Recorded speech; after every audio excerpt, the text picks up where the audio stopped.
Good day, everybody. My name is Nwoba Chika, KSC, from Amangru Village, Ekpelu Community, Ikwo Government Area of Ebonyi State. A quick one. There is this question that people have been throwing at me, and the question is, what are the benefits of being a knight? What does one who is a knight gain, for becoming a knight? So I want to use this opportunity and throw more light on the benefits of being a knight, either in Anglican, Catholic, or in Methodist Church. So as we all know, 3 churches in Nigeria practice knighthood, and the churches include Catholic, Anglican, and the Methodists. So these 3 churches practice knighthood. And for you to become a knight in Anglican, let me start with, because I am a knight in Anglican. For you to become a knight, you have got to, to keep, to make up your mind to keep some rules and regulations, guiding the knighthood. And one of the rules is marriage. If you have interest in becoming a polygamous man, then know it that knighthood is not for you, because knighthood is given to people, to men who are not practicing polygamy. So if you are polygamous, what do I mean by being polygamous? If you are marrying 2 wives, then knighthood is not for you. And even after you have been knighted, and you decide to marry extra wife, then you relinquish the knighthood. So you give it back to the diocese. So you will no longer become a knight once you decide to go into polygamy. So if you are interested in becoming to marry 2 women, then you are not qualified to become a knight, because it is for those that are wedded in the church and ready to stick to 1 woman each. So that is one of the stringent conditions, a prospective knight personality will have to accommodate. So you are not going into polygamy to start with, and you must wed in the church. So it is for those that are wedded. So let's look at one of the benefits. I'm going to explain or enumerate 2 benefits of being a knight. One is that you might need a contract somewhere. We all live in Nigeria. We know how the system operates. So if I'm looking for an appointment, in your office, or in fact, if I need anything, if I apply for, maybe I'm bidding a project, or I'm bidding for a project, or I am in that need of contact that can help me talk to the other personality, and I know that you have the connection to help me out with that, then, and you are a knight of Anglican, the same way I am, then I will meet you. You can now, even if you didn't want to assist me, for the fact that I am your brother knight, then I am sure of getting it. So that the spirit of esprit de corps exists there. So it's part of the orientation that we were given, and every prospective knight personality must be taught that. So like now, if 2 persons are coming, are coming to see me in office separately, so and one of them happens to be a knight of St. Christopher or a knight in Anglican Church, then no matter where he's coming from in Nigeria, or her, so because women also are knights, so they are called dame. So among these 2, between these 2 persons waiting for me, I will first attend to that knight, no matter how important the other person is. That's the orientation. So long as he's not a family member or there is nothing too urgent about it, life is not about being lost. So I will attend to that night first and foremost. And once he enters my office, anything he sees, he expressly goes, to pick them. You see? So a night extends esprit de corps to the other night, within the same denomination. However, I have some friends who are knights in other churches, in Methodist and Catholic. So they see me as brother knights. Within these few days, I've been a knight. So that is one of the things. We benefit becoming a knight. So the spirit of esprit de corps is there. So if I am, because in Nigeria we have diverse members, for instance, the River State Governor, Sir Siminalayi Fubara, is a Knight of St. Christopher in Anglican. So imagine there is anything that is to take me to his office. Then, so long as he sees or he has seen KS Mwaba Chika, KSC, then even if he didn't want to pay attention to me, then for the fact that I am a KSC, then he will just approve my coming. He will pay attention to me. That's the orientation we were given. So, and every night, if a brother knight in Anglican fails to give you attention, you can report that particular person to the Joint Council of Knights. Yes, because we host Joint Council of Knights conference or convention, I think twice in a year, I think. So, where all the knights in Anglican who are residing in Nigeria, some even return from overseas to attend it. You see governors, you see senators, you see ministers, you see all manner of persons. So, like now, for instance, the leader of the knights in Enugu ecclesiastical province of the Anglican Church is the man that owns Roban Stores. So he's our president. So imagine, anything takes me or any other person to his office. He's a good man. Then for the fact that you are a knight as himself, then you stand a very good chance of gaining more than another person. So that is one of the benefits. We have like the deputy governor of Anambra State, Sir Onyekachukwu Ibezim. So he's a Knight of St. Christopher. People like Senator Andy Uba is a Knight of St. Christopher. A wife of Goodluck Jonathan, she's a knight. She's a dame. The list continues. We have GUO transport owner, Godwin Ubako Keke. So he's our member. So if I want to meet him for anything, it's just express. I go and see him as a brother knight, then he will pay attention to me.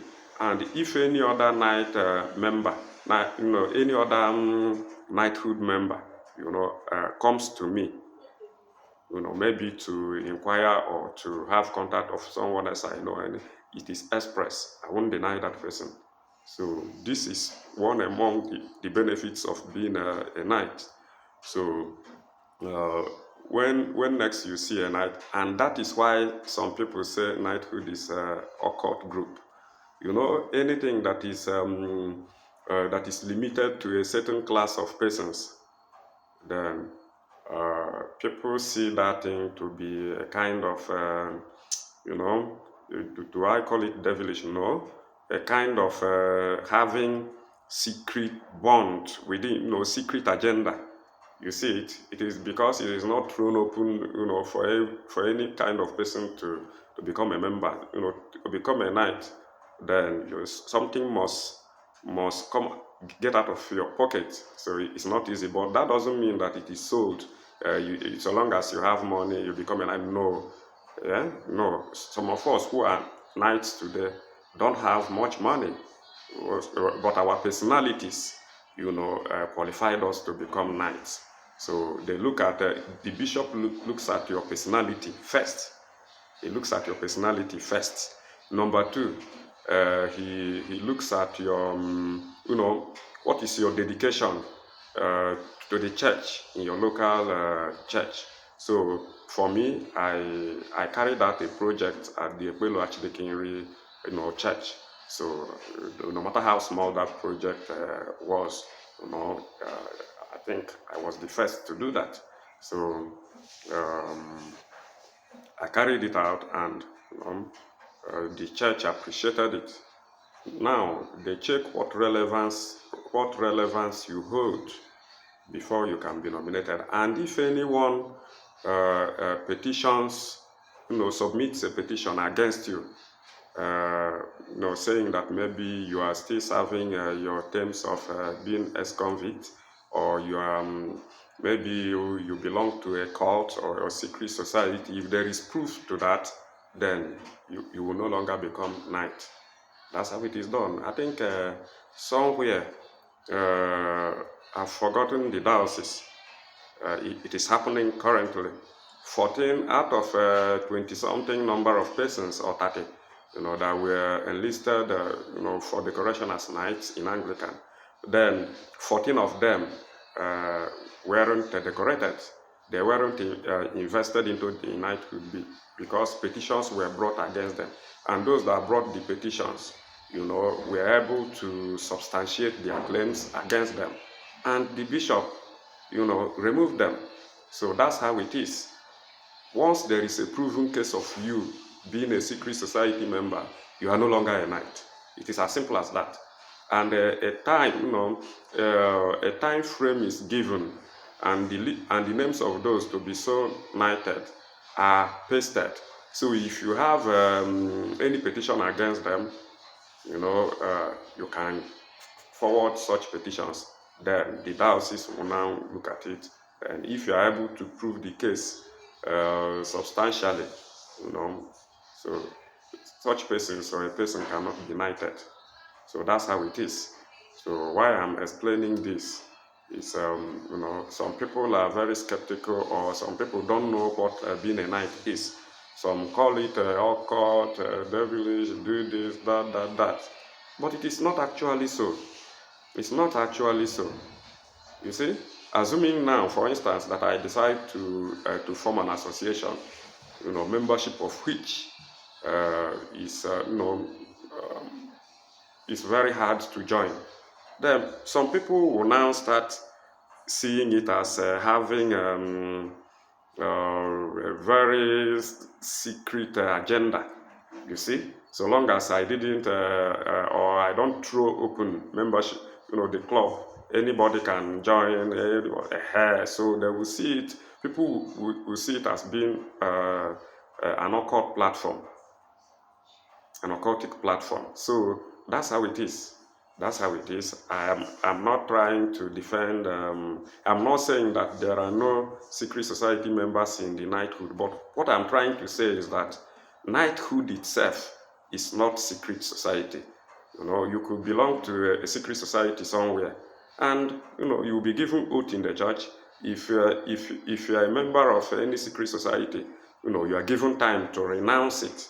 So if you claim nothing will happen, you'll be given oath. I took oath. Yes, I took an oath. So I was given oath that I am not a cultist, I'm not a secret society member, and I'm not going to be anytime soon. So I swore that if I ever do, or I am currently one, then let the wrath of God fall upon me. Yes, some people could still say all this, swear all this, and go back to to join secret society, but it is now left for him or her with his or her God. You see it? So it is God that will judge. So that's how it is. Before accepting to be a knight, I understudied how the system operates. You see it? So it's not as if I just became a knight yesterday and I was able to know this. So I studied it. It took me years to study it. And I realized that people are just saying what they don't know, castigating knighthood as if they don't know members of knight. For me, many people know me, so you cannot say that I am a cultist.